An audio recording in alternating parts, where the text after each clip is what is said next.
أعوذ بالله من الشيطان الرجيم. بسم الله الرحمن الرحيم.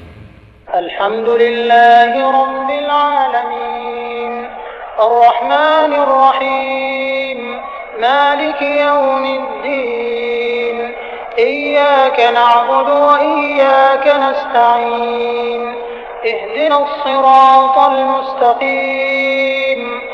صراط الذين أنعمت عليهم غير المغضوب عليهم ولا الضالين.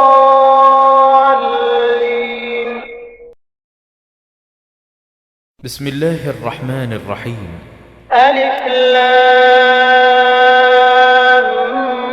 ميم ذلك الكتاب لا ريب فيه هدى للمتقين الذين يؤمنون بالغيب ويقيمون الصلاة ومما رزقناهم ينفقون والذين يؤمنون بما أنزل إليك وما أنزل من قبلك وبالآخرة هم يوقنون أولئك على هدى من ربهم وأولئك هم المفلحون. إن الذين كفروا سواء عليهم أأنذرتهم أم لم تنذرهم لا يؤمنون ختم الله على قلوبهم وعلى سمعهم وعلى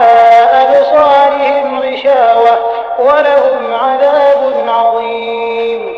ومن الناس من يقول آمنا بالله وباليوم الآخر وما هم بمؤمنين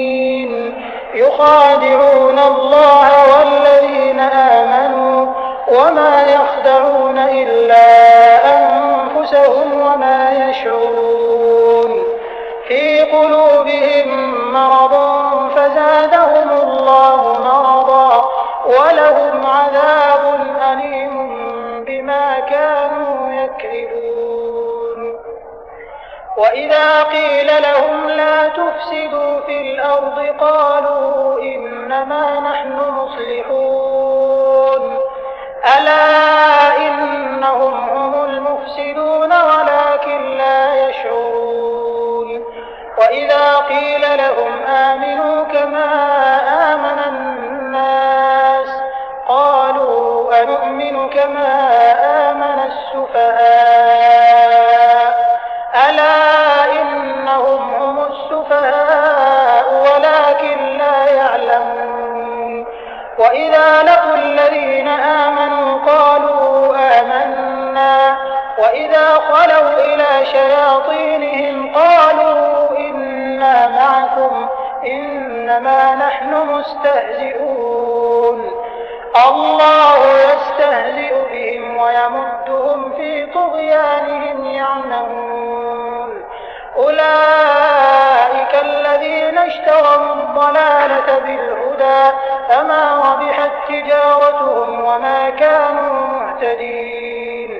مثلهم كمثل الذي استوقد نارا فلما أضاءت ما حوله ذهب الله بنورهم وتركهم في ظلمات لا يبصرون. صم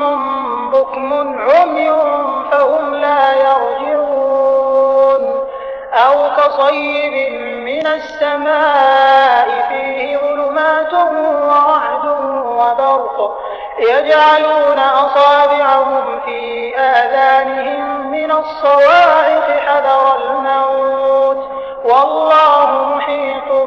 بالكافرين. يكاد البرق يخطف أبصارهم كلما أضاء لهم مشوا فيه وإذا أظلم عليهم قاموا ولو شاء الله لذهب بسمعهم وأبصارهم إن الله على كل شيء قدير. يا خلقكم والذين من قبلكم لعلكم تتقون الذي جعل لكم الأرض فراشا والسماء بناء وأنزل من السماء ماء فأخرج به من الثمرات رزقا لكم فلا تجعلوا لله أندادا وأنتم تعلمون وإن كنتم في ريب مما نزلنا على عبدنا فأتوا بسورة من مثله وادعوا شهداءكم من دون الله إن كنتم صادقين فإن لم تفعلوا ولن تفعلوا فاتقوا النار التي وقودها الناس والحجارة أعدت للكافرين وبشر الذين آمنوا وعملوا الصالحات أن لهم جنات تجري من تحتها الأنهار كلما رزقوا منها من ثمرة رزقا قالوا هذا الذي رزقنا من قبل وأتوا به متشابها ولهم فيها أزواج مطهرة وهم فيها خالدون إن الله لا يستحيي أن يضرب مثلا ما بعوضة فما فوقها فأما الذين آمنوا فيعلمون أنه الحق من ربهم وأما الذين كفروا فيقولون ماذا أراد الله بهذا مثلا يضل به كثيرا ويهدي به كثيرا وما يضل به إلا الفاسقين الذين ينقضون عهد الله من بعد ميثاقه ويقطعون ما أمر الله به أن يوصل ويفسدون في الأرض أولئك هم الخاسرون كيف تكفرون بالله وكنتم أمواتا فأحياكم ثم يميتكم ثم يحييكم ثم إليه ترجعون هو الذي خلق لكم ما في الأرض جميعا ثم استوى إلى السماء فسواهن 7 سماوات وهو بكل شيء عليم وإذ قال ربك للملائكة إني جاعل في الأرض خليفة قالوا أتجعل فيها من يفسد فيها ويسفك الدماء ونحن نسبح بحمدك ونقدس لك قال إني أعلم ما لا تعلمون وعلم آدم الأسماء كلها ثم عرضهم على الملائكة فقال أنبئوني بأسماء هؤلاء إن كنتم صادقين قالوا سبحانك لا علم لنا إلا ما علمتنا إنك أنت العليم الحكيم قال يا آدم أنبئهم بأسمائهم فلما أنبأهم بأسمائهم قال ألم أقل لكم إني أعلم غيب السماوات والأرض وأعلم ما تبدون وما كنتم تكتمون وإذ قلنا للملائكة اسجدوا لآدم فسجدوا إلا إبليس أبى واستكبر وكان من الكافرين وقلنا يا آدم اسكن أنت وزوجك الجنة وكلا منها رغدا حيث شئتما ولا تقربا هذه الشجرة فتكونا من الظالمين. فأزلهما الشيطان عنها فأخرجهما مما كانا فيه وقلنا اهبطوا بعضكم لبعض عدو ولكم في الأرض مستقر ومتاع إلى حين. فتلقى آدم من ربه كلمات فتاب عليه إنه هو التواب الرحيم. قلنا اهبطوا منها جميعا فإما يأتينكم مني هدى فمن تبع هداي فلا خوف عليهم ولا هم يحزنون. والذين كفروا وكذبوا بآياتنا أولئك أصحاب النار هم فيها خالدون. يا بني إسرائيل اذكروا نعمتي التي أنعمت عليكم وأوفوا بعهدي أوف بعهدكم وإياي فارهبون. وآمنوا بما أنزلت مصدقا لما معكم ولا تكونوا أول كافر به ولا تشتروا بآياتي ثمنا قليلا وإياي فاتقون. ولا تلبسوا الحق بالباطل وتكتموا الحق وأنتم تعلمون. وأقيموا الصلاة وآتوا الزكاة واركعوا مع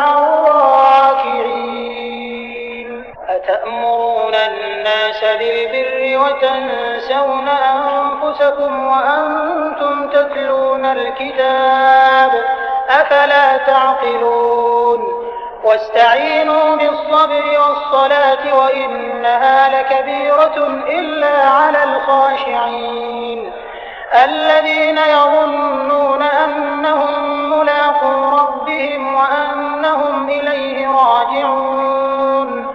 يا بني إسرائيل اذكروا نعمتي التي أنعمت عليكم وأني فضلتكم على العالمين. واتقوا يوما لا تجزي نفس عن نفس شيئا ولا يقبل منها شفاعة ولا يؤخذ منها عدل ولا هم ينصرون. وإذ نجيناكم من آل فرعون يسومونكم سوء العذاب يذبحون أبناءكم ويستحيون نساءكم وفي ذلكم بلاء من ربكم عظيم. وإذ فرقنا بكم البحر فأنجيناكم وأغرقنا آل فرعون وأنتم تنظرون. وإذ واعدنا موسى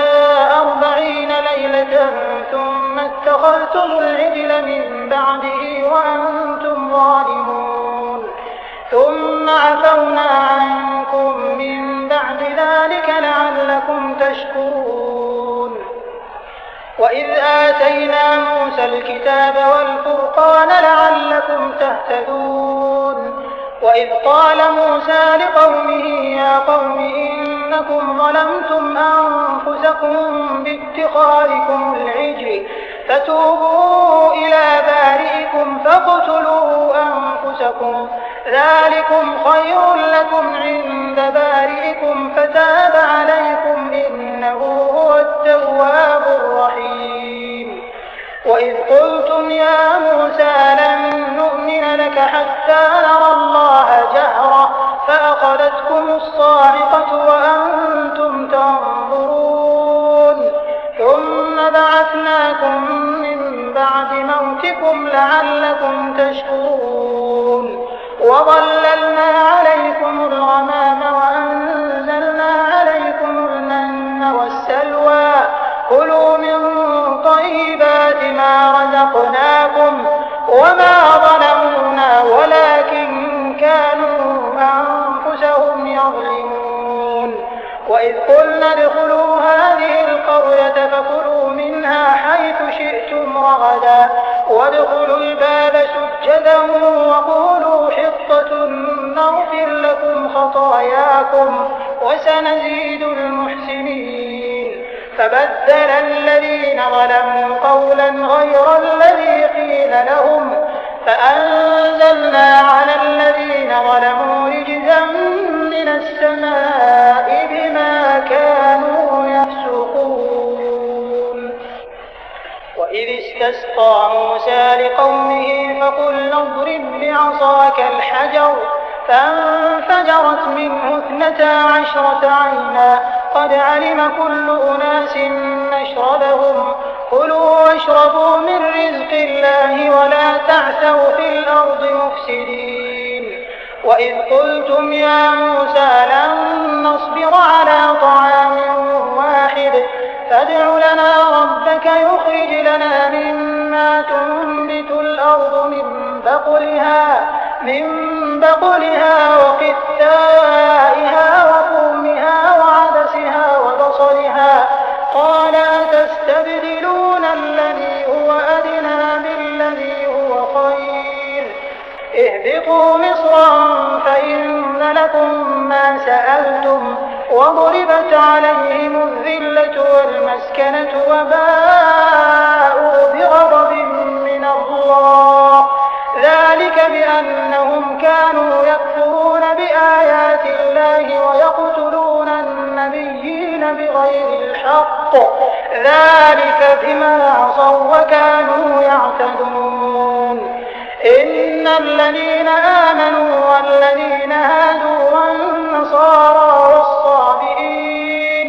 من آمن بالله واليوم الآخر وعمل صالحا فلهم أجرهم عند ربهم ولا خوف عليهم ولا هم يحزنون. وإذ أخذنا ميثاقكم ورفعنا فوقكم الطور خذوا ما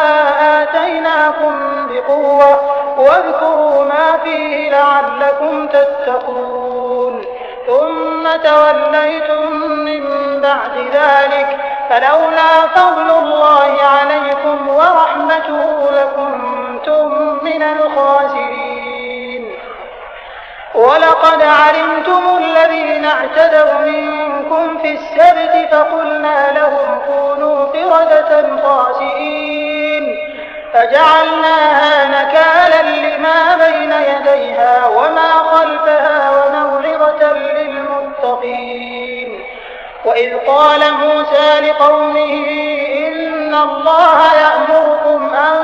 تذبحوا بقرة قالوا أتتخذنا هزوا قال أعوذ بالله أن أكون من الجاهلين. قالوا ادع لنا ربك يبين لنا ما هي قال إنه يقول إنها بقرة لا فارض ولا بكر عوان بين ذلك فافعلوا ما تؤمرون. قالوا ادع لنا ربك يبين لنا ما لونها قال إنه يقول إنها بقرة صفراء فاقع لونها تسر الناظرين. قالوا ادع لنا ربك يبين لنا ما هي إن البقرة شابه علينا وإنا إن شاء الله لمهتدون. قال إنه يقول إنها بقرة لا ذلول تثير الأرض ولا تسقي الحرث مسلمة لا شية فيها. قالوا الآن جئت بالحق فذبحوها وما كادوا يفعلون. وإذ قتلتم نفسا فادارأتم فيها والله مخرج ما كنتم تكتمون. فقلنا اضربوه ببعضها كذلك يحيي الله الموتى ويريكم آياته لعلكم تعقلون. ثم قست قلوبكم من بعد ذلك فهي كالحجارة أو أشد قسوة وإن من الحجارة لما يتفجر منه الأنهار وإن منها لما يشقق فيخرج منه الماء وإن منها لما يهبط من خشية الله وما الله بغافل عما تعملون. أفتطمعون أن يؤمنوا لكم وقد كان فريق منهم يسمعون كلام الله ثم يحرفونه من بعد ما عقلوه وهم يعلمون. وإذا لقوا الذين آمنوا قالوا آمنا وإذا خلا بعضهم إلى بعض قالوا أتحدثونهم بما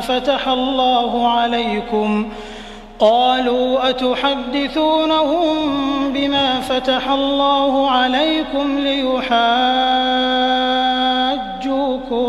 به عند ربكم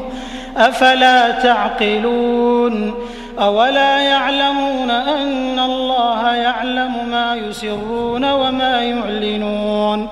ومنهم أميون لا يعلمون الكتاب إلا أماني وإن هم إلا يظنون.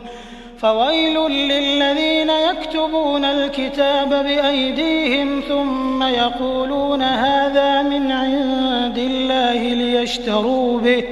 ليشتروا به ثمنا قليلا فويل لهم مما كتبت أيديهم وويل لهم مما يكسبون.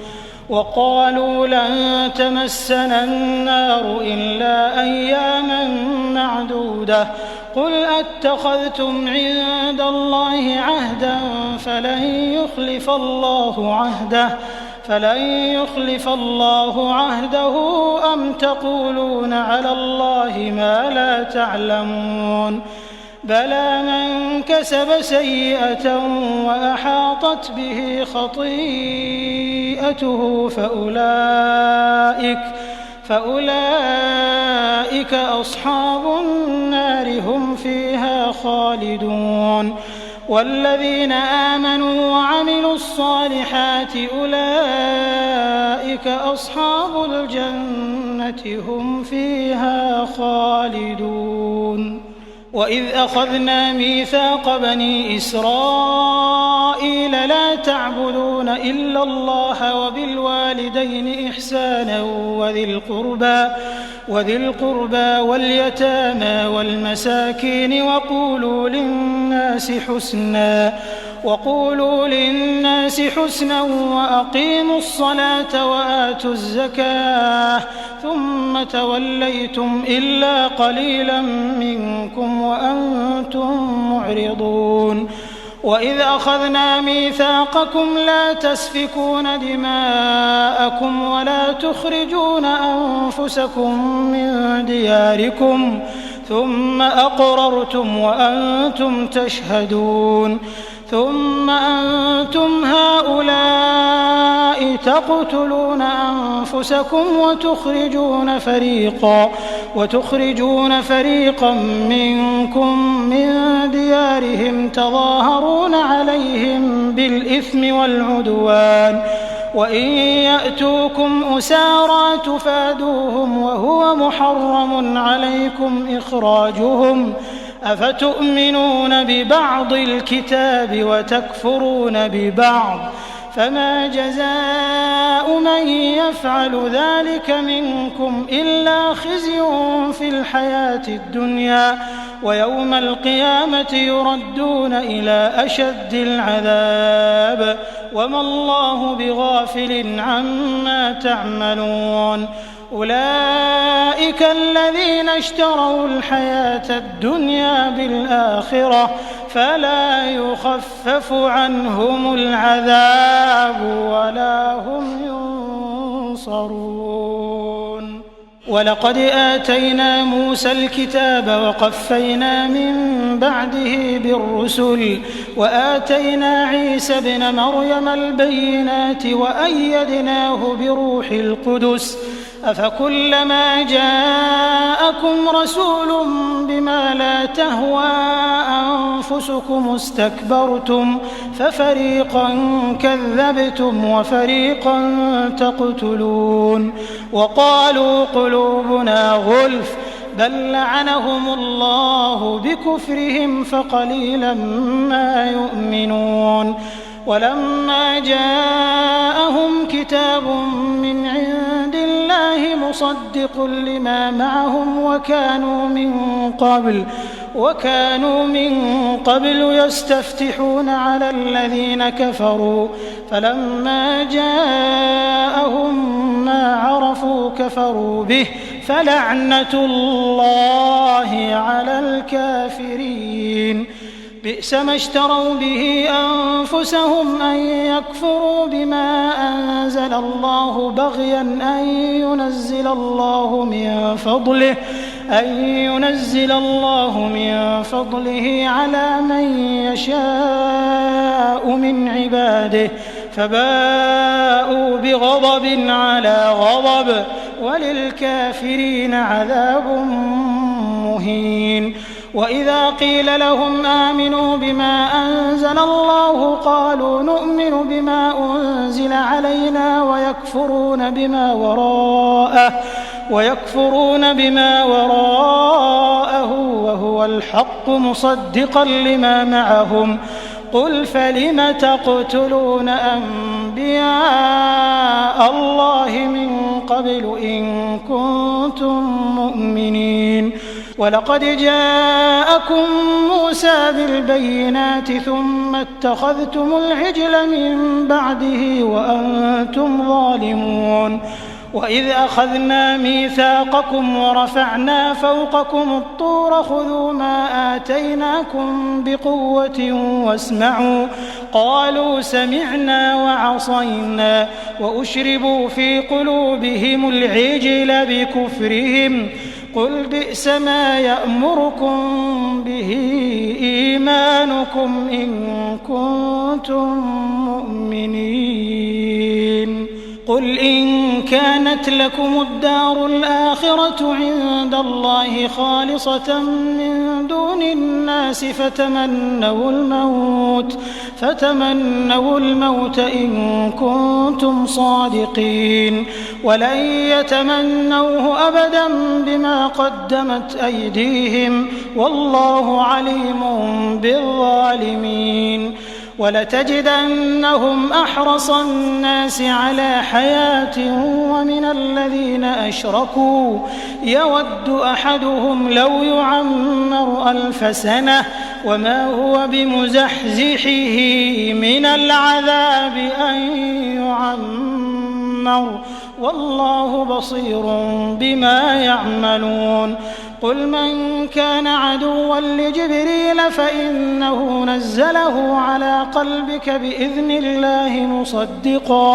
مصدقا لما بين يديه وهدى وبشرى للمؤمنين من كان عدوا لله وملائكته ورسله وجبريل وميكال فإن الله عدو للكافرين ولقد أنزلنا إليك آيات بينات وما يكفر بها إلا الفاسقون أوكلما عاهدوا عهدا نبذه فريق منهم بل أكثرهم لا يؤمنون ولما جاءهم رسول من عند الله مصدق لما معهم نبذ فريق من الذين أوتوا الكتاب كتاب الله وراء ظهورهم كأنهم لا يعلمون واتبعوا ما تتلو الشياطين على ملك سليمان وما كفر سليمان ولكن الشياطين كفروا يعلمون الناس السحر وما أنزل على الملكين ببابل هاروت وماروت وما يعلمان من أحد حتى يقولا إنما نحن فتنة فلا تكفر فيتعلمون منهما ما يفرقون به بين المرء وزوجه وما هم بضارين به من أحد إلا بإذن الله ويتعلمون ما يضرهم ولا ينفعهم ولقد علموا لمن اشتراه ما له في الآخرة من خلاق ولبئس ما شروا به أنفسهم لو كانوا يعلمون ولو أنهم آمنوا واتقوا لمثوبة من عند الله خير لو كانوا يعلمون يا أيها الذين آمنوا لا تقولوا راعنا وقولوا انظرنا واسمعوا وللكافرين عذاب أليم ما يود الذين كفروا من أهل الكتاب ولا المشركين أن ينزل عليكم من خير من ربكم والله يختص برحمته من يشاء والله ذو الفضل العظيم ما ننسخ من آية أو ننسها نأت بخير منها أو مثلها ألم تعلم أن الله على كل شيء قدير ألم تعلم أن الله له ملك السماوات والأرض وما لكم من دون الله من ولي ولا نصير أم تريدون أن تسألوا رسولكم كما سئل موسى من قبل ومن يتبدل الكفر بالإيمان فقد ضل سواء السبيل ود كثير من أهل الكتاب لو يردونكم من بعد إيمانكم كفارا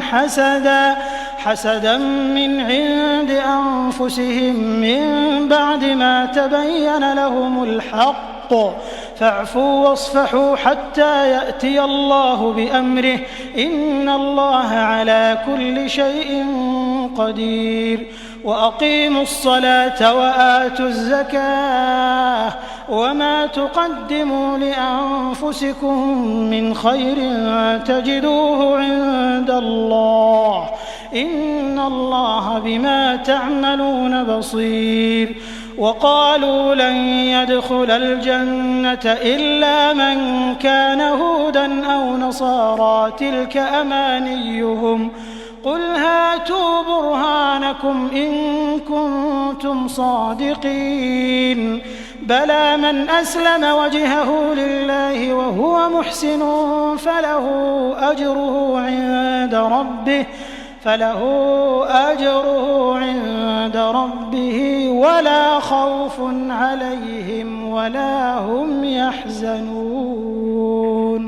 وقالت اليهود ليست النصارى على شيء وقالت النصارى ليست اليهود على شيء وهم يتلون الكتاب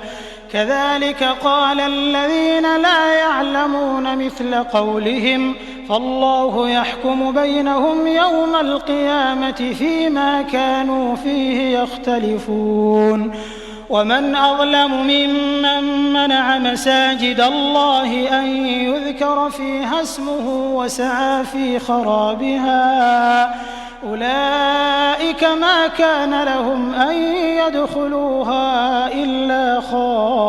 خائفين لهم في الدنيا خزي ولهم في الآخرة عذاب عظيم ولله المشرق والمغرب فأينما تولوا فثم وجه الله إن الله واسع عليم وقالوا اتخذ الله ولدا سبحانه بل له ما في السماوات والأرض كل له قانتون بديع السماوات والأرض وإذا قضى أمرا فإنما يقول له كن فيكون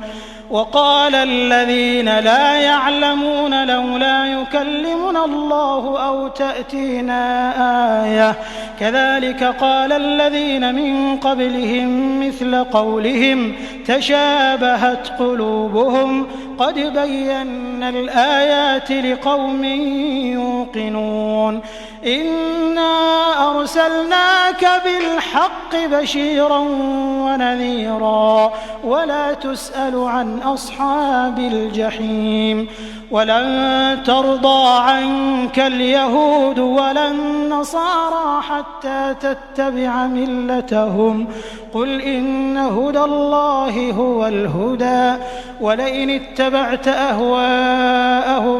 بعد الذي جاءك من العلم ما لك من الله من ولي ولا نصير الذين آتيناهم الكتاب يتلونه حق تلاوته أولئك يؤمنون به ومن يكفر به فأولئك هم الخاسرون يا بني إسرائيل اذكروا نعمتي التي أنعمت عليكم وأني فضلتكم على العالمين واتقوا يوما لا تجزي نفس عن نفس شيئا ولا يقبل منها عدل ولا تنفعها شفاعة ولا هم ينصرون وإذ ابتلى إبراهيم ربه بكلمات فأتمهن قال إني جاعلك للناس إماما قال ومن ذريتي قال لا ينال عهد الظالمين وإذ جعلنا البيت مثابة للناس وأمنا واتخذوا من مقام إبراهيم مصلى وعهدنا إلى إبراهيم وإسماعيل أن طهرا بيتي للطائفين والعاكفين والركع السجود وإذ قال إبراهيم رب اجعل هذا بلدا آمنا وارزق أهله من الثمرات من آمن منهم بالله واليوم الآخر قال ومن كفر فأمتعه قليلا ثم أضطره إلى عذاب النار وبئس المصير وإذ يرفع إبراهيم القواعد من البيت وإسماعيل ربنا تقبل منا إنك أنت السميع العليم ربنا واجعلنا مسلمين لك ومن ذريتنا أمة مسلمة لك وأرنا مناسكنا وتب علينا إنك أنت التواب الرحيم ربنا وابعث فيهم رسولا منهم يتلو عليهم آياتك ويعلمهم الكتاب والحكمة ويزكيهم إنك أنت العزيز الحكيم ومن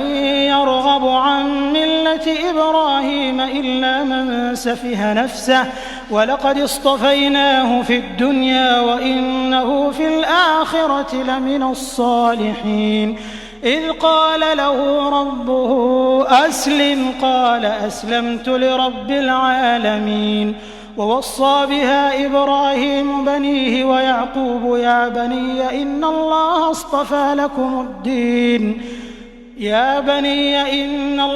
اصطفى لكم الدين فلا تموتن إلا وأنتم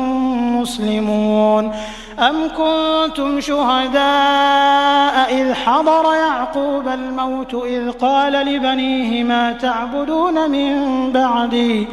قالوا نعبد إلهك وإله آبائك إبراهيم وإسماعيل وإسحاق إلها واحدا ونحن له مسلمون تلك أمة قد خلت لها ما كسبت ولكم ما كسبتم ولا تسألون عما كانوا يعملون. وقالوا كونوا هودا أو نصارى تهتدوا قل بل ملة إبراهيم حنيفا وما كان من المشركين. قولوا آمنا بالله وما أنزل إلينا وما أنزل إلى إبراهيم وإسماعيل وإسحاق ويعقوب والأسباط وما أوتي موسى وعيسى وما أوتي النبيون من ربهم لا نفرق بين أحد منهم ونحن له مسلمون. فإن آمنوا بمثل ما آمنتم به فقد اهتدوا وإن تولوا فإنما هم في شقاق فسيكفيكهم الله وهو السميع العليم. صبغة الله ومن أحسن من الله صبغة ونحن له عابدون. قل أتحاجوننا في الله وهو ربنا وربكم ولنا أعمالنا ولكم أعمالكم ونحن له مخلصون. أم تقولون إن إبراهيم وإسماعيل وإسحاق ويعقوب والأسباط كانوا هودا أو نصارى قل أأنتم أعلم أم الله ومن أظلم ممن كتم شهادة عنده من الله وما الله بغافل عما تعملون. تلك أمة قد خلت لها ما كسبت ولكم ما كسبتم ولا تسألون عما كانوا يعملون. سيقول السفهاء من الناس ما ولاهم عن قبلتهم التي كانوا عليها قل لله المشرق والمغرب يهدي من يشاء إلى صراط مستقيم. وكذلك جعلناكم أمة وسطا لتكونوا شهداء على الناس ويكون الرسول عليكم شهيدا. وما جعلنا القبلة التي كنت عليها إلا لنعلم من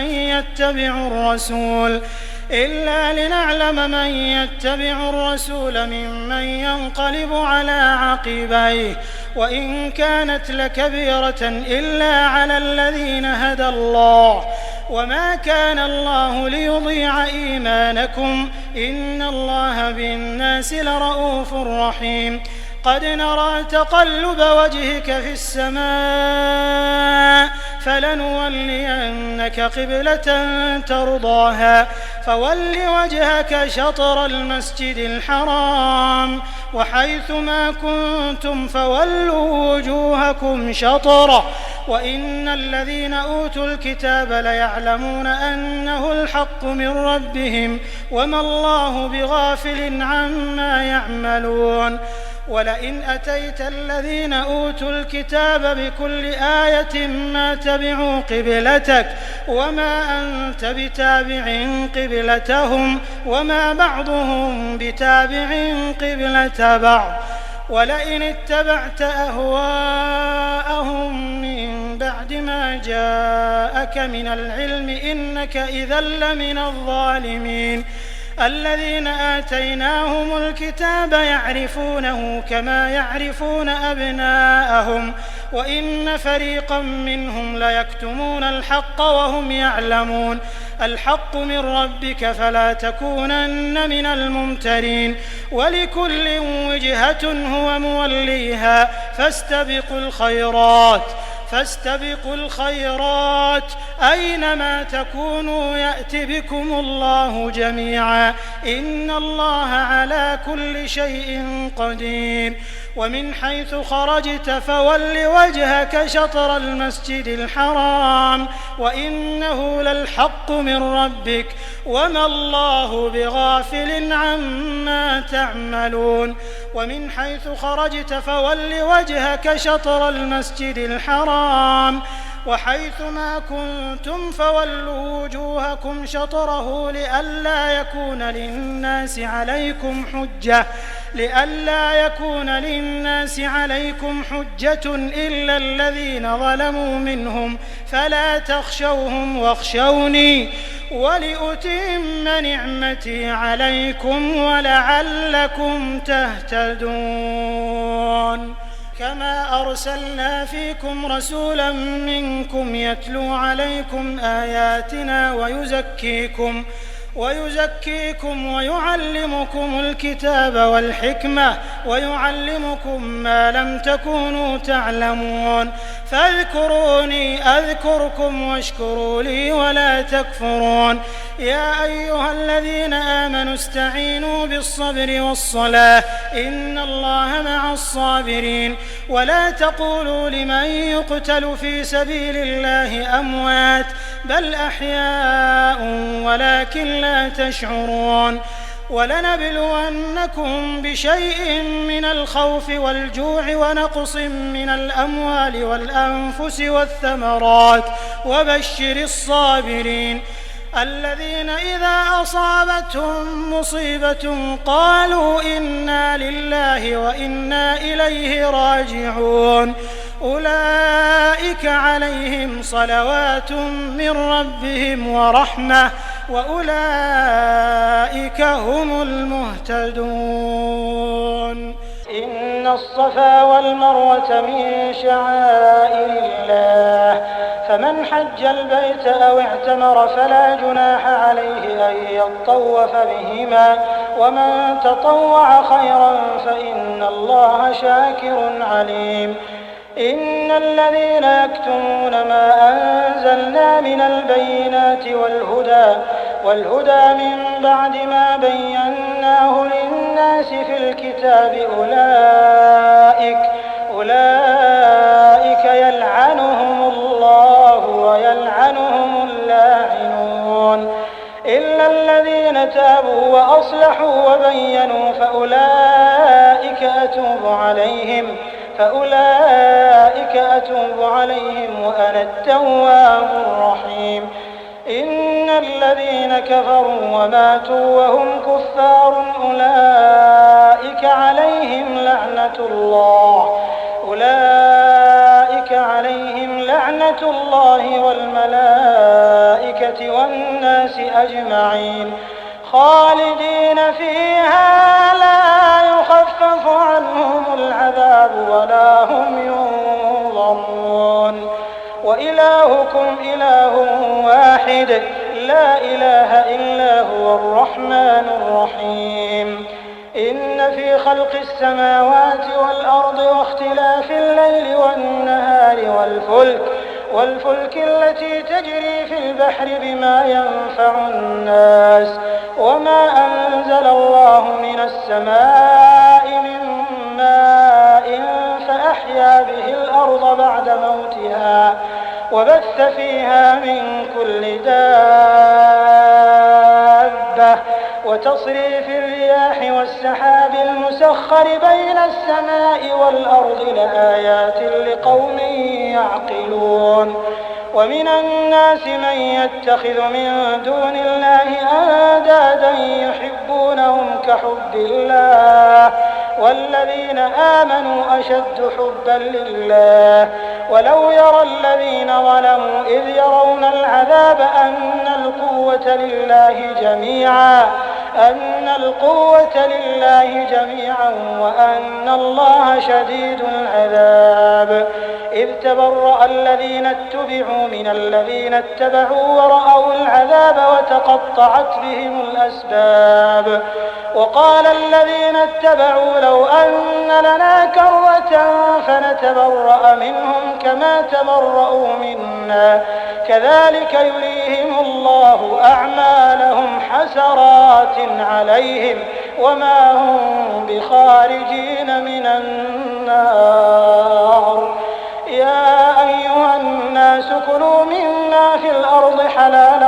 طيبا ولا تتبعوا خطوات الشيطان إنه لكم عدو مبين إنما يأمركم بالسوء والفحشاء وأن تقولوا على الله ما لا تعلمون وإذا قيل لهم اتبعوا ما أنزل الله قالوا بل نتبع ما ألفينا عليه آباءنا أولو كان آباؤهم لا يعقلون شيئا ولا يهتدون ومثل الذين كفروا كمثل الذي ينعق بما لا يسمع إلا دعاء ونداء صم بكم عمي فهم لا يعقلون يا أيها الذين آمنوا كلوا من طيبات ما رزقناكم واشكروا لله إن كنتم إياه تعبدون إنما حرم عليكم الميتة والدم ولحم الخنزير وما أهل به لغير الله فمن اضطر غير باغ ولا عاد فلا إثم عليه إن الله غفور رحيم إن الذين يكتمون ما أنزل الله من الكتاب ويشترون به ثمنا قليلا أولئك ما يأكلون في بطونهم إلا النار ولا يكلمهم الله يوم القيامة ولا يزكيهم ولهم عذاب أليم أولئك الذين اشتروا الضلالة بالهدى والعذاب بالمغفرة فما أصبرهم على النار ذلك بأن الله نزل الكتاب بالحق وإن الذين اختلفوا في الكتاب لفي شقاق بعيد ليس البر أن تولوا وجوهكم قبل المشرق والمغرب ولكن البر من آمن بالله واليوم الآخر والملائكة والكتاب والنبيين وآتى المال على حبه ذوي القربى واليتامى والمساكين وابن السبيل والسائلين وفي الرقاب وأقام الصلاة وآتى الزكاة والموفون بعهدهم إذا عاهدوا والصابرين في البأساء والضراء وحين البأس أولئك الذين صدقوا وأولئك هم المتقون يا أيها الذين آمنوا كتب عليكم القصاص في القتلى الحر بالحر والعبد بالعبد والأنثى بالأنثى فمن عفي له من أخيه شيء فاتباع بالمعروف وأداء إليه بإحسان ذلك تخفيف من ربكم ورحمة فمن اعتدى بعد ذلك فله عذاب أليم ولكم في القصاص حياة يا أولي الألباب لعلكم تتقون كتب عليكم إذا حضر أحدكم الموت إن ترك خيرا الوصية للوالدين والأقربين بالمعروف حقا على المتقين فمن بدله بعدما سمعه فإنما إثمه على الذين يبدلونه إن الله سميع عليم فمن خاف من موص جنفا أو إثما فأصلح بينهم فلا إثم عليه إن الله غفور رحيم يا أيها الذين آمنوا كتب عليكم الصيام كما كتب على الذين من قبلكم لعلكم تتقون أياما معدودات فمن كان منكم مريضا أو على سفر فعدة من أيام أخر وعلى الذين يطيقونه فدية طعام مسكين فمن تطوع خيرا فهو خير له وأن تصوموا خير لكم إن كنتم تعلمون شهر رمضان الذي أنزل فيه القرآن هدى للناس وبينات من الهدى والفرقان فمن شهد منكم الشهر فليصمه ومن كان مريضا أو على سفر فعدة من أيام أخر يريد الله بكم اليسر ولا يريد بكم العسر ولتكملوا العدة ولتكبروا الله على ما هداكم ولعلكم تشكرون وإذا سألك عبادي عني فإني قريب أجيب دعوة الداع إذا دعان فليستجيبوا لي وليؤمنوا بي لعلهم يرشدون أحل لكم ليلة الصيام الرفث إلى نسائكم هن لباس لكم وأنتم لباس لهن علم الله أنكم كنتم تختانون أنفسكم فتاب عليكم وعفى عنكم فالآن باشروهن وابتغوا ما كتب الله لكم وكلوا واشربوا حتى يتبين لكم الخيط الأبيض من الخيط الأسود من الفجر ثم أتموا الصيام إلى الليل ولا تباشروهن وأنتم عاكفون في المساجد تلك حدود الله فلا تقربوها كذلك يبين الله آياته للناس لعلهم يتقون ولا تأكلوا أموالكم بينكم بالباطل وتدلوا بها إلى الحكام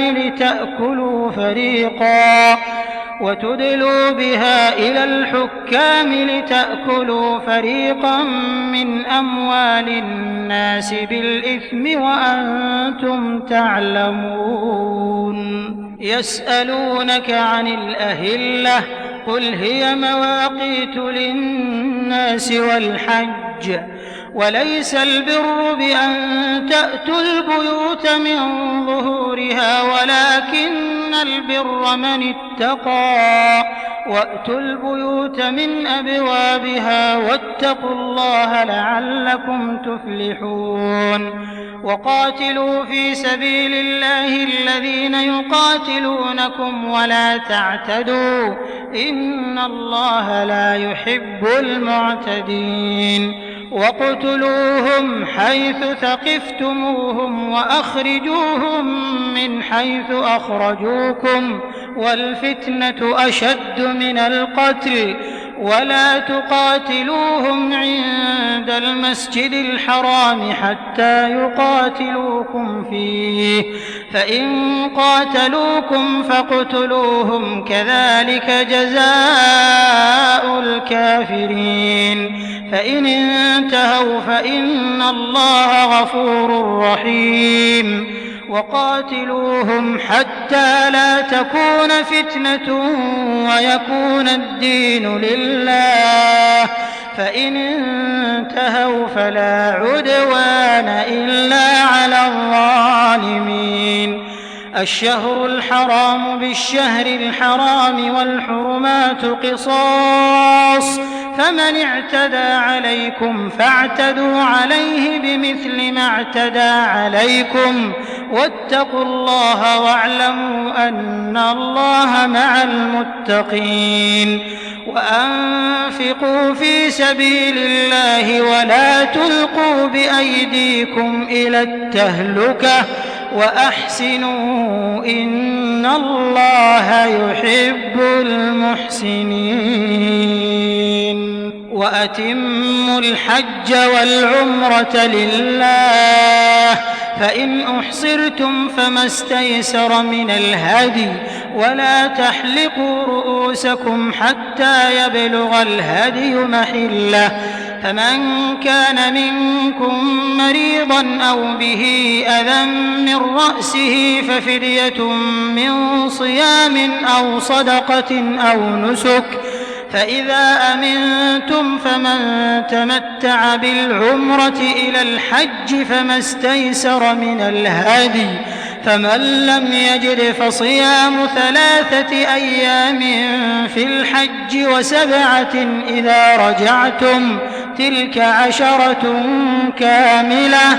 ذلك لمن لم يكن أهله حاضر المسجد الحرام واتقوا الله واعلموا أن الله شديد العقاب الحج أشهر معلومات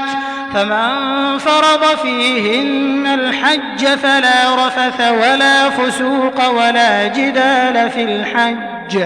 وما تفعلوا من خير يعلمه الله وتزودوا فإن خير الزاد التقوى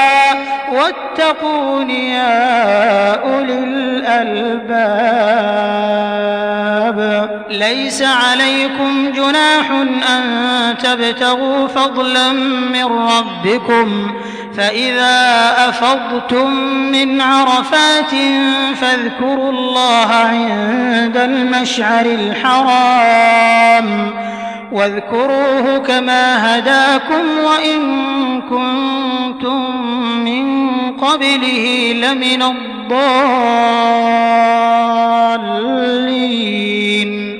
ثم أفيضوا من حيث أفاض الناس واستغفروا الله إن الله غفور رحيم فإذا قضيتم مناسككم فاذكروا الله كذكركم آباءكم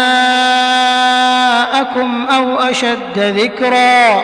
فمن الناس من يقول ربنا آتنا في الدنيا وما له في الآخرة من خلاق ومنهم من يقول ربنا آتنا في الدنيا حسنة وفي الآخرة حسنة وقنا عذاب النار أولئك لهم نصيب مما كسبوا والله سريع الحساب واذكروا الله في أيام معدودات فمن تعجل في يومين فلا إثم عليه ومن تأخر فلا إثم عليه لمن اتقى واتقوا الله واعلموا أنكم إليه تحشرون ومن الناس من يعجبك قوله في الحياة الدنيا ويشهد الله على ما في قلبه ويشهد الله على ما في قلبه وهو ألد الخصام وإذا تولى سعى في الأرض ليفسد فيها ويهلك الحرث والنسل والله لا يحب الفساد وإذا قيل له اتق الله أخذته العزة بالإثم فحسبه جهنم ولبئس المهاد ومن الناس من يشري نفسه ابتغاء مرضات الله والله رؤوف بالعباد يا أيها الذين آمنوا ادخلوا في السلم كافة ولا تتبعوا خطوات الشيطان إنه لكم عدو مبين فإن زللتم من بعد ما جاءتكم البينات فاعلموا أن الله عزيز حكيم هل ينظرون إلا أن يأتيهم الله في ظلل من الغمام والملائكة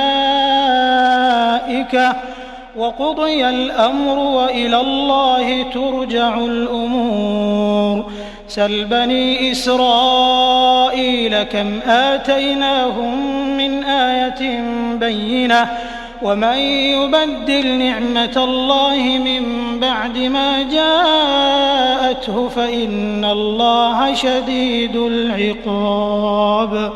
زين للذين كفروا الحياة الدنيا ويسخرون من الذين آمنوا والذين اتقوا فوقهم يوم القيامة والله يرزق من يشاء بغير حساب كان الناس أمة واحدة فبعث الله النبيين مبشرين ومنذرين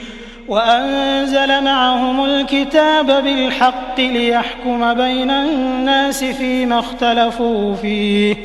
وما اختلف فيه إلا الذين أوتوه من بعد ما جاءتهم البينات بغيا بينهم فهدى الله الذين آمنوا لما اختلفوا فيه من الحق بإذنه والله يهدي من يشاء إلى صراط مستقيم أم حسبتم أن تدخلوا الجنة ولما يأتكم مثل الذين خلوا من قبلكم مستهم البأساء والضراء وزلزلوا حتى يقول الرسول والذين آمنوا معه متى نصر الله ألا إن نصر الله قريب يسألونك ماذا ينفقون قل ما أنفقتم من خير فللوالدين والأقربين واليتامى والمساكين وابن السبيل وما تفعلوا من خير فإن الله به عليم كتب عليكم القتال وهو كره لكم وعسى أن تكرهوا شيئا وهو خير لكم وعسى أن تحبوا شيئا وهو شر لكم والله يعلم وأنتم لا تعلمون يسألونك عن الشهر الحرام قتال فيه قل قتال فيه كبير وصد عن سبيل الله وكفر به والمسجد الحرام وإخراج أهله منه أكبر عند الله والفتنة أكبر من القتل ولا يزالون يقاتلونكم حتى يردوكم عن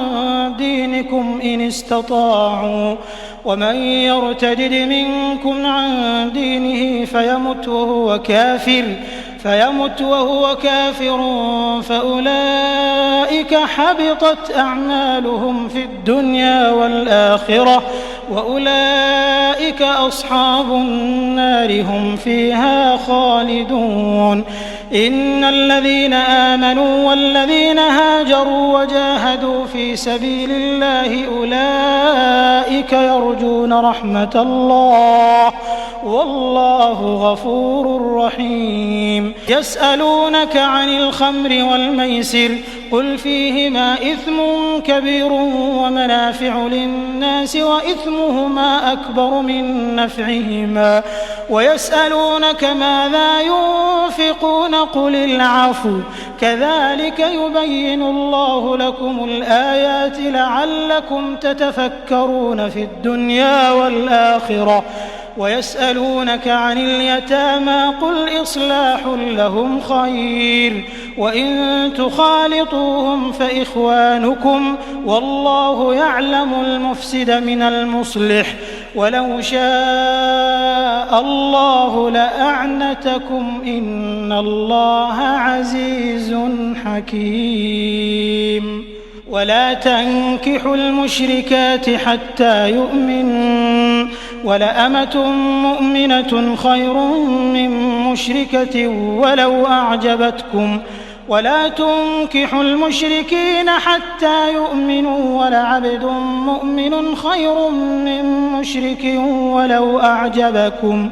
أولئك يدعون إلى النار والله يدعو إلى الجنة والمغفرة بإذنه ويبين آياته للناس لعلهم يتذكرون ويسألونك عن المحيض قل هو أذى فاعتزلوا النساء في المحيض ولا تقربوهن حتى يطهرن فإذا تطهرن فأتوهن من حيث أمركم الله إن الله يحب التوابين ويحب المتطهرين نساؤكم حرث لكم فأتوا حرثكم أنى شئتم وقدموا لأنفسكم واتقوا الله واعلموا أنكم ملاقوه وبشر المؤمنين ولا تجعلوا الله عرضة لأيمانكم أن تبروا وتتقوا وتصلحوا بين الناس والله سميع عليم لا يؤاخذكم الله باللغو في أيمانكم ولكن يؤاخذكم بما كسبت قلوبكم والله غفور حليم للذين يؤلون من نسائهم تربص 4 أشهر فإن فاءوا فإن الله غفور رحيم وإن عزموا الطلاق فإن الله سميع عليم والمطلقات يتربصن بأنفسهن 3 قروء ولا يحل لهن أن يكتمن ما خلق الله في أرحامهن إن كن يؤمن بالله واليوم الآخر وبعولتهن أحق بردهن في ذلك إن أرادوا إصلاحا ولهن مثل الذي عليهن بالمعروف وللرجال عليهن درجة والله عزيز حكيم الطلاق 2 فإمساك بمعروف أو تسريح بإحسان ولا يحل لكم أن تأخذوا مما آتيتموهن شيئا إلا أن يخافا ألا يقيما حدود الله فإن خفتم ألا يقيما حدود الله فلا جناح عليهما فيما افتدت به تلك حدود الله فلا تعتدوها ومن يتعد حدود الله فأولئك هم الظالمون فإن طلقها فلا تحل له من بعد حتى تنكح زوجا غيره فإن طلقها فلا جناح عليهما أن يتراجعا إن ظنا أن يقيما حدود الله وتلك حدود الله ويبينها لقوم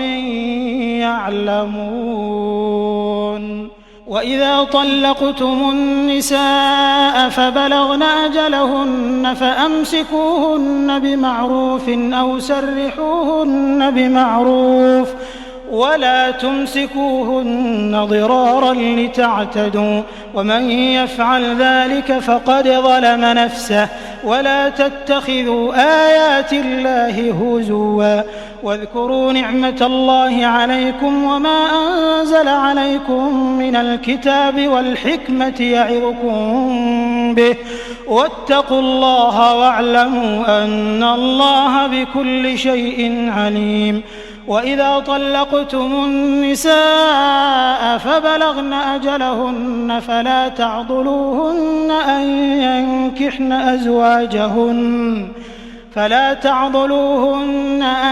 ينكحن أزواجهن إذا تراضوا بينهم بالمعروف ذلك يوعظ به من كان منكم يؤمن بالله واليوم الآخر ذلكم أزكى لكم وأطهر والله يعلم وأنتم لا تعلمون. والوالدات يرضعن أولادهن حولين كاملين لمن أراد أن يتم الرضاعة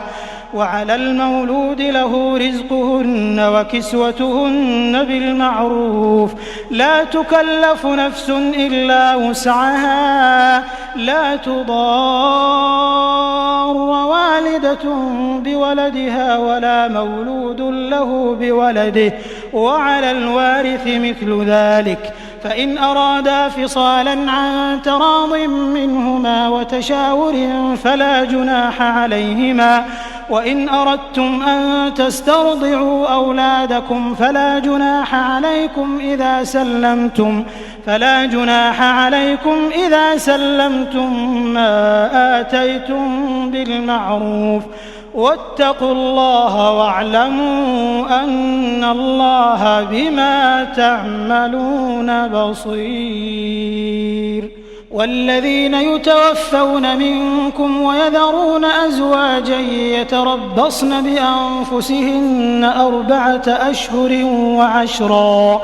فإذا بلغن أجلهن فلا جناح عليكم فيما فعلن في أنفسهن بالمعروف والله بما تعملون خبير. ولا جناح عليكم فيما عرضتم به من خطبة النساء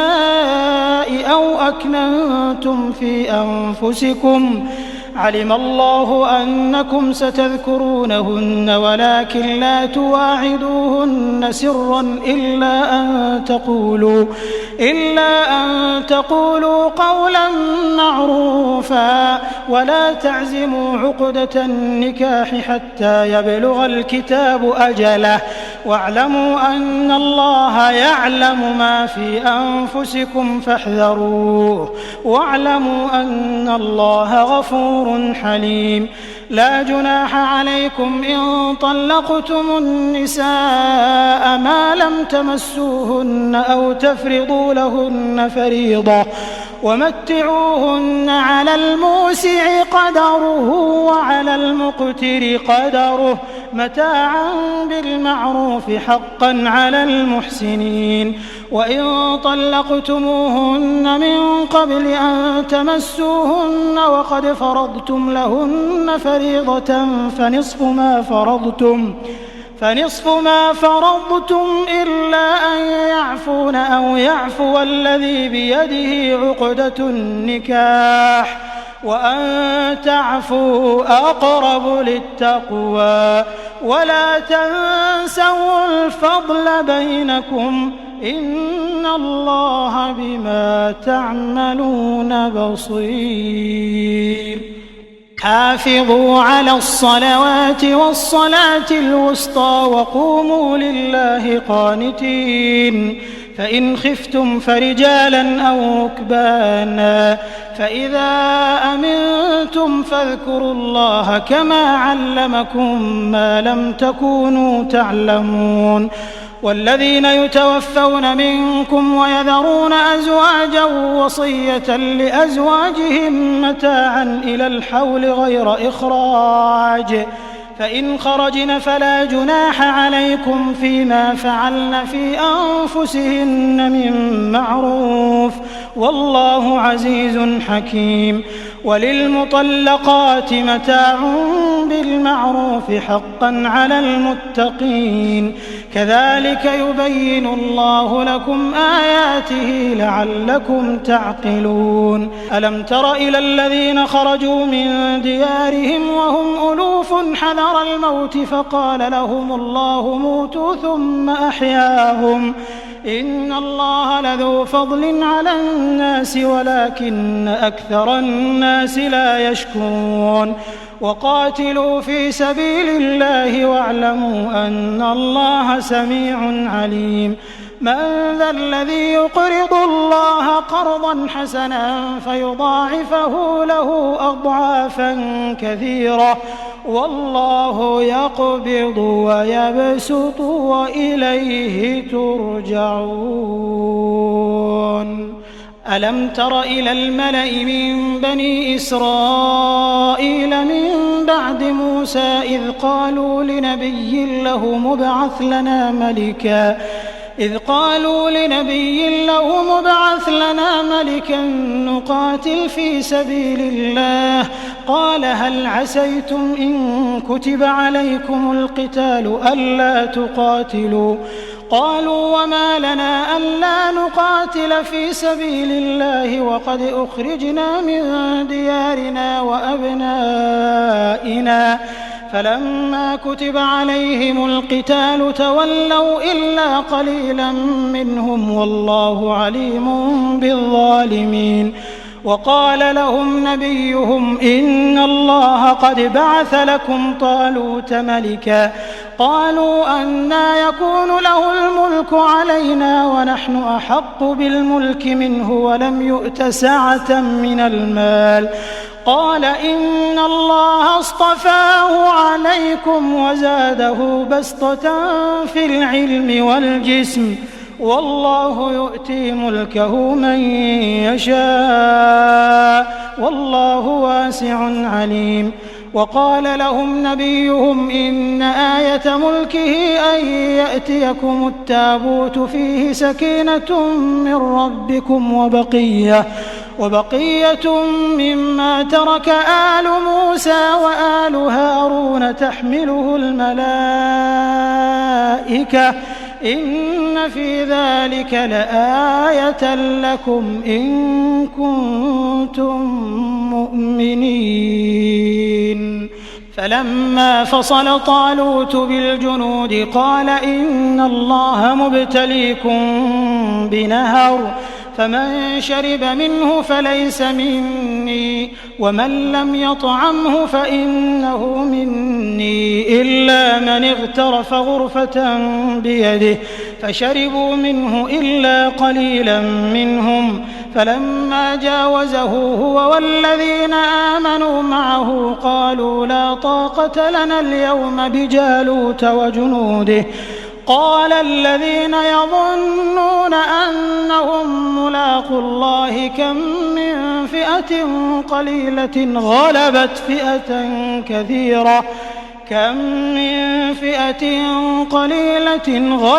فئة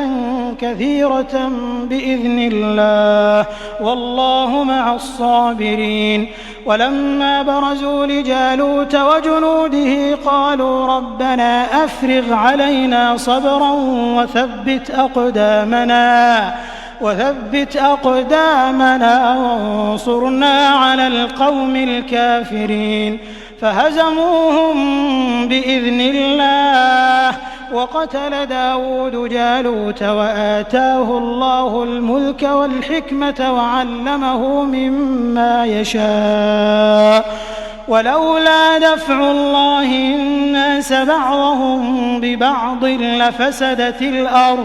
لفسدت الأرض ولكن الله ذو فضل على العالمين. تلك آيات الله نتلوها عليك بالحق وإنك لمن المرسلين. تلك الرسل فضلنا بعضهم على بعض، منهم من كلم الله ورفع بعضهم درجات، وآتينا عيسى ابن مريم البينات وأيدناه بروح القدس. ولو شاء الله ما اقتتل الذين من بعدهم من بعد ما جاءتهم البينات ولكن اختلفوا فمنهم من آمن ومنهم من كفر. ولو شاء الله ما اقتتلوا ولكن الله يفعل ما يريد. يا أيها الذين آمنوا أنفقوا مما رزقناكم من قبل أن يأتي يوم لا بيع فيه ولا خلة ولا شفاعة والكافرون هم الظالمون. الله لا إله إلا هو الحي القيوم لا تأخذه سنة ولا نوم، له ما في السماوات وما في الأرض. من ذا الذي يشفع عنده إلا بإذنه، يعلم ما بين أيديهم وما خلفهم ولا يحيطون بشيء من علمه إلا بما شاء، وسع كرسيه السماوات والأرض ولا يؤوده حفظهما وهو العلي العظيم. لا إكراه في الدين، قد تبين الرشد من الغي، فمن يكفر بالطاغوت ويؤمن بالله فقد استمسك بالعروة الوثقى لا انفصام لها، والله سميع عليم. الله ولي الذين آمنوا يخرجهم من الظلمات إلى النور، والذين كفروا أولياؤهم الطاغوت يخرجونهم من النور إلى الظلمات، أولئك أصحاب النار هم فيها خالدون. ألم تر إلى الذي حاج إبراهيم في ربه أن آتاه الله الملك، إذ قال إبراهيم ربي الذي يحيي ويميت قال أنا أحيي وأميت. قال إبراهيم فإن الله يأتي بالشمس من المشرق فأت بها من المغرب، فبهت الذي كفر والله لا يهدي القوم الظالمين. أو كالذي مر على قرية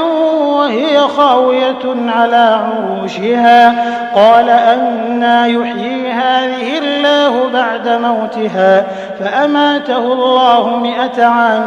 ثم بعثه. قال كم لبثت؟ قال لبثت يوما أو بعض يوم،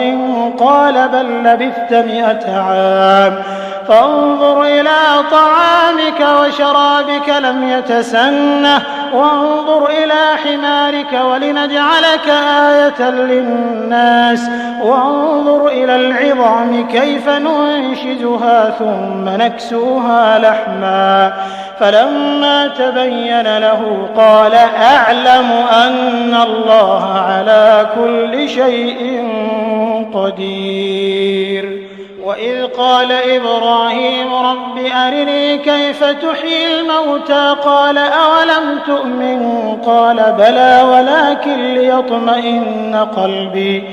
قال فخذ 4 من الطير فصرهن إليك ثم اجعل على كل جبل منهن جزءا ثم ادعهن يأتينك سعيا واعلم أن الله عزيز حكيم. مثل الذين ينفقون أموالهم في سبيل الله كمثل حبة أنبتت 7 سنابل في كل سنبلة 100 حبة والله يضاعف لمن يشاء والله واسع عليم. الذين ينفقون أموالهم في سبيل الله ثم لا يتبعون ما أنفقوا منا ولا أذى أجرهم عند ربهم ولا خوف عليهم ولا هم يحزنون قول معروف ومغفرة خير من صدقة يتبعها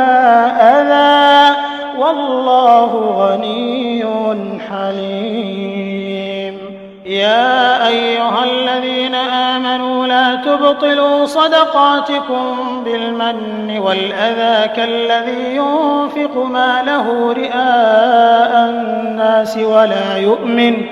ولا يؤمن بالله واليوم الآخر فمثله كمثل صفوان عليه تراب فأصابه وابل فتركه صلدا لا يقدرون على شيء مما كسبوا والله لا يهدي القوم الكافرين ومثل الذين ينفقون أموالهم ابتغاء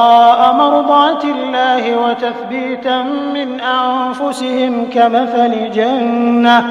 كمثل جنة بربوة أصابها وابل فآتت أكلها ضعفين فإن لم يصبها وابل فطل والله بما تعملون بصير أيود أحدكم أن تكون له جنة من نخيل وأعناب تجري من تحتها الأنهار له فيها من كل الثمرات وأصابه الكبر وله ذرية ضعفاء فأصابها إعصار فيه نار فاحترقت كذلك يبين الله لكم الآيات لعلكم تتفكرون يا أيها الذين آمنوا أنفقوا من طيبات ما كسبتم ومما أخرجنا لكم من الأرض ولا تيمموا الخبيث منه تنفقون ولستم بآخذيه إلا أن تغمضوا فيه واعلموا أن الله غني حميد الشيطان يعدكم الفقر ويأمركم بالفحشاء والله يعدكم مغفرة منه وفضلا والله واسع عليم يؤتي الحكمة من يشاء ومن يؤت الحكمة فقد أوتي خيرا كثيرا وما يذكر إلا أولو الألباب وما أنفقتم من نفقة أو نذرتم من نذر فإن الله يعلمه وما للظالمين من أنصار إن تبدوا الصدقات فنعما هي وإن تخفوها وتؤتوها الفقراء فهو خير لكم ويكفر عنكم من سيئاتكم والله بما تعملون خبير ليس عليك هداهم ولكن الله يهدي من يشاء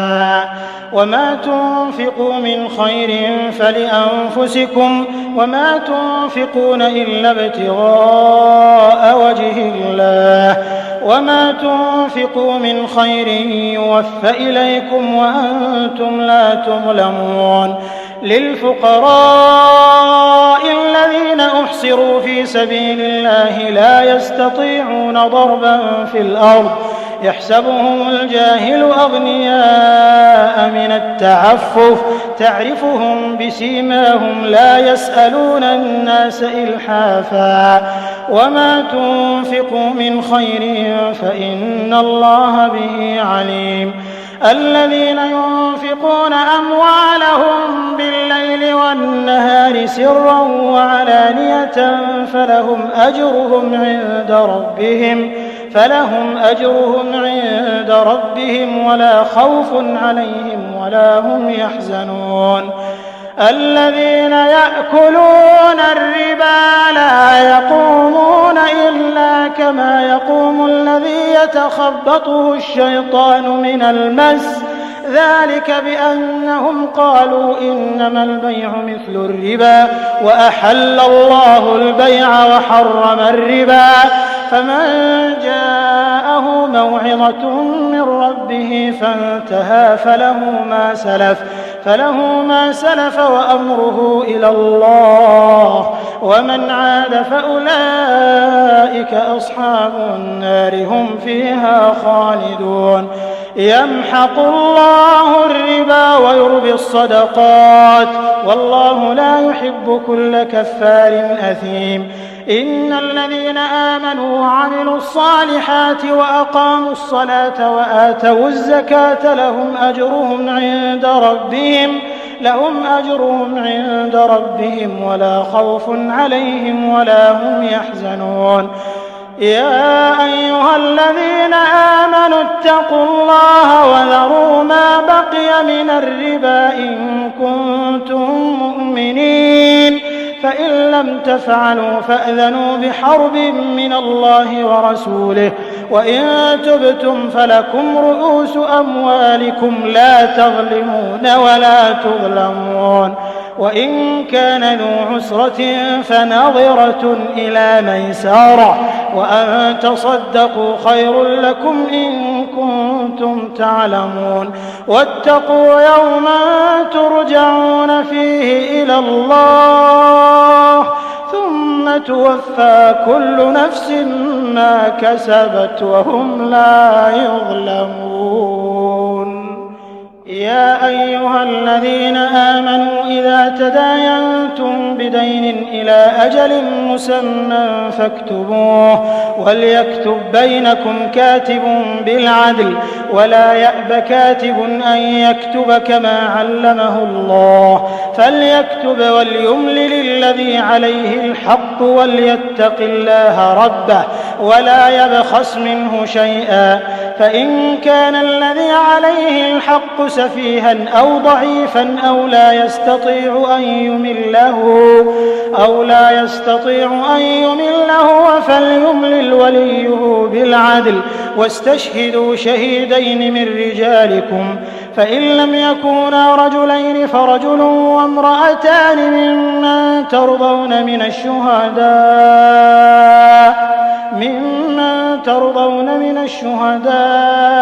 أن تضل إحداهما فتذكر إحداهما الأخرى ولا يأبى الشهداء إذا ما دعوا ولا تسأموا أن تكتبوه صغيرا أو كبيرا إلى أجله ذلكم أقسط عند الله وأقوم للشهادة وأدنى ألا ترتابوا إلا أن تكون تجارة حاضرة تديرونها بينكم فليس عليكم جناح ألا تكتبوها وأشهدوا إذا تبايعتم ولا يضار كاتب ولا شهيد وإن تفعلوا فإنه فسوق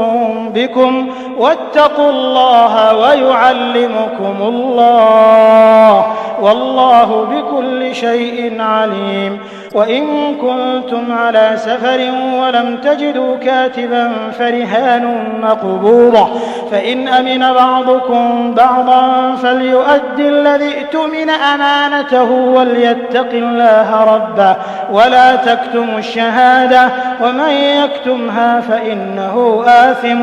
قلبه والله بما تعملون عليم لله ما في السماوات وما في الأرض وإن تبدوا ما في أنفسكم أو تخفوه يحاسبكم به الله فيغفر لمن يشاء ويعذب من يشاء والله على كل شيء قدير آمن الرسول بما أنزل إليه من ربه والمؤمنون كل